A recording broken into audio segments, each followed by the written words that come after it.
علمی point number 2 وہ ہے میرے بھائیوں، کسی بھی آدمی کے بارے میں کوئی رائے قائم کرنے کے لیے اس کا اوور آل نیریٹو دیکھنا چاہیے کہ یہ اوور آل ڈاکٹرین کون سی پیش کر رہا ہے. کسی شخص کی ایک بات یا ایک جملے کو جو اس کے کردار، افعال اور تعلیمات کے بالکل اپوزٹ ہو، اس کو اس پیرے میں تو نہیں سمجھنا چاہیے کہ یہ کوئی اور بات کر رہا ہے. تو میں تو الحمدللہ کھلی کتاب ہوں. میرا پوائنٹ آف ویو کیا ہے، میں کون سی ڈاکٹرین سامنے رکھ رہا ہوں، وہ سب کو کلیئر ہے. باقی اگر کسی کو نہیں کلیئر تھی تو اب آپ دیکھ لیں. یہ ان 2 دنوں میں ٹرینڈنگ کے اوپر جو معاملہ چل رہا ہے، تو اس شر میں سے دیکھا آپ نے کتنا خیر نکلا ہے، کتنے کتنے لوگ سامنے آ گئے. تو میں اس نیکی کے اوپر اپنے مخالفین کو کہوں گا کہ اللہ تعالیٰ اس نیکی کے وسیلے سے، کیونکہ نیک اعمال کا وسیلہ ثابت ہے، ان کو ہدایت دے دے جو انہوں نے میرے ساتھ نیکی کی ہے الحمدللہ. تو پبلکلی کس طرح چیزیں عام ہو گئی ہیں، مین میڈیا کے اوپر بھی. تو اوور آل دیکھنا چاہیے کہ ایک بندہ کیا ڈاکٹرین اور نیریٹو لے کے چل رہا ہے اور اس کا ایک جملہ کیا یہ سپورٹ کرتا ہے. اب میں اس کو مثال کے طور پہ سمجھاتا ہوں. اگر دنیا کے سارے علماء خانہ کعبہ میں کھڑے ہو کر قرآن پہ حلف دیں کہ ہم نے خود سنا ہے کہ علی بھائی کہہ رہے ہیں کہ آج کے بعد قرآن بخاری مسلم کا درس بند، صرف فضائل اعمال اور فضائل سنت سے درس ہوگا، بتائیں کو ماننے گا؟ نہیں مانے گا، کیونکہ لوگوں کو پتہ ہے کہ میں کیا ہوں، میں کیا کہتا ہوں. اور اس کو وائس ورسا بھی کر لیں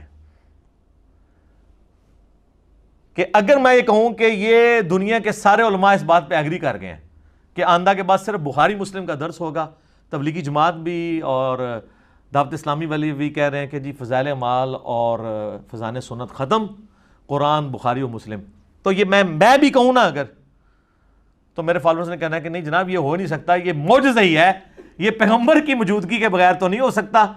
تو آپ جتنا مرضی کر لیں، آپ کعبہ پہ چڑھ جائیں، ہم یہ بات ماننے کے لیے تیار نہیں، ہم تصدیق کریں گے، کیونکہ یہ نیریٹو سیٹ ہے. اسی طریقے سے اس معاملے میں میرا نیریٹو دیکھنا چاہیے کہ میں کیا پوائنٹ آف ویو رکھتا ہوں. میرا یہ حال ہے میرے بھائیوں کہ میں نے پچھلے 12 سال کے اندر ہمیشہ 2008 میں پراپرلی ہماری ریکارڈنگز شروع ہوئیں، بلکہ 2010 میں زیادہ سے معاملات چلنے شروع ہوئے، چونکہ قرآن کلاس ریکارڈ ہونا شروع ہو گئی تھی اکتوبر 2010 کے اندر. میں نے آج تک الحمدللہ کبھی بھی علمی مناظرے کو سپورٹ نہیں کیا، نان اسٹیٹ ایکٹرز کو کبھی سپورٹ نہیں کیا. ہمیشہ کہا علمی اختلاف کریں، زبردستی کسی کے ساتھ نہ کریں، بدتمیزی پہ نہ اترے. تو میرے نیریٹو میں بیٹھتا ہے کہ میں اگر شہید کا لفظ بھی بول رہا ہوں تو میں اپنے ان 2 ایکس ٹیچرز کے بارے میں یہ بات کر رہا ہوں گا، میرے نیریٹو میں نہیں بیٹھتی.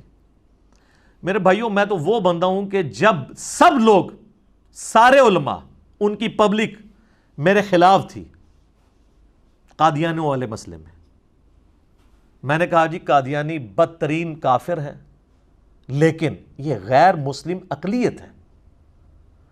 ہاں جو شروع میں مسلمانوں سے قادیانی ہو گئے تھے وہ مرتد تھے، آج کے جو بائی برتھ قادیانی ہیں یہ مرتد نہیں ہے بلکہ غیر مسلم اقلیت ہے، جو آج آپ کی حکومت بھی کہہ رہی ہے.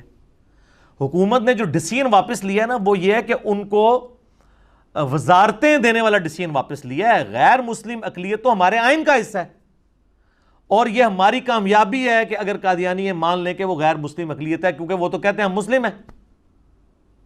تو میں تو قادیانیوں کو غیر مسلم اقلیت ڈکلیئر کر رہا ہوں بہت عرصے سے. حکومت تو اب یہ بات کر رہی ہے نا، حالانکہ یہ آئین میں لکھی ہوئی ہے. اس کے باوجود کہ میں ان سے سخت اختلاف رکھتا ہوں، میں نے یہ کہا کہ یار ان کو قتل نہ کریں، آپ پرسیکیوشن نہ ان کی کریں. تو جو قادیانیوں کے بارے میں یہ نیریٹو رکھتا ہے، اس کے بارے میں یہ کہنا کہ مسلمانوں کا ایک بھاری فرقہ جو ایکس میرا بھی فرقہ رہا ہے، اب میری 42 ایئرز ایج ہے، 31 ایئرز تک میں بھی بریلوی رہا ہوں، اور میرے یہ استاد ہیں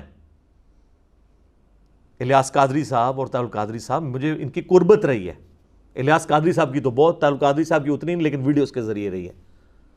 میں نے ان کے بارے میں بات کرنا ہے جن کو مسلمان سمجھتا ہوں. میں قادیانیوں والے مسئلے میں عوام اور علماء کی گالی کھا سکتا ہوں کہ ان کو قتل نہیں کرنا، ان کو صرف نان مسلم ڈکلیئر کرو، دیٹس آل. تو میں نے مسلمانوں کے فرقوں کے بارے میں کہنا ہے، تو یہ نیریٹو میرے نیریٹو میں تو بیٹھتے ہی نہیں ہے. میں نے ایک لاجیکلی پروف کیا کہ کسی بندے کے نظریات اوورال ہوتے ہیں، چند ایک پوائنٹس کو ڈسکس کر کے آپ ساری باتیں اس کے اوپر نہیں تھوپ سکتے۔ بہرحال جو یہ کر رہے ہیں اللہ تعالیٰ ان کو ہدایت دے، ہم اس سے زیادہ ان کے لیے کیا کہہ سکتے ہیں۔ الحمدللہ میں نے آج تک کسی فرقے کی تکفیر نہیں کی، کوئی دکھا نہیں سکتا، کبھی بریلوی، دیوبندی، اہل حدیث، شیعہ میں سے میں سب کی مسجدوں میں جاتا ہوں، ان کے پیچھے نمازیں پڑھتا ہوں، ان کو چندے دیتا ہوں، اپنی مسجد لادہ نہیں بنائی ہے۔ صرف دو فرقوں کی تکفیر کرتا ہوں، ایک اہل سنت کا آف شوٹ قادیانی جو انڈیا، پاکستان، بنگلہ دیش میں پایا جاتا ہے، اور دوسرا اہل تشیع کا ایک آف شوٹ ہے نصیریہ جو شام میں پایا جاتا ہے، جو مولا علی علیہ السلام کے لیے الوہیت کلیم کرتے ہیں، معاذ اللہ انہیں رب کہتے ہیں۔ ان دو فرقوں کے سوا میں کسی فرقے کی تکفیر نہیں کرتا الحمدللہ۔ لیکن اب علماء سو جو ہیں وہ جس طریقہ واردات کے اوپر اترے ہوئے ہیں، تو اس سے جو ان کی کوئی تھوڑی بہت عزت بچ گئی ہے وہ بھی خود گنوانے کے چکر میں ہے۔ تو ہم ان کو یہی کہہ سکتے ہیں کہ مرنے سے پہلے اے علماء حضرات کر لیجئے اس پہ غور، کتابوں کا خدا اور ہے اور بابوں کا خدا اور۔ آپ کو جو تعارف کتابوں کا خدا ہے وہ کچھ اور تعارف ہے، اور جو آپ کو بابوں نے کرایا وہ والا نہیں ہے جو کتاب و سنت کے اندر ہے، جو حجۃ الوداع کے موقع پر تھا یا غدیر خم کے موقع پر تھا، وہ بالکل ڈیفرنٹ ہے۔ اس خدا کو مانے آپ۔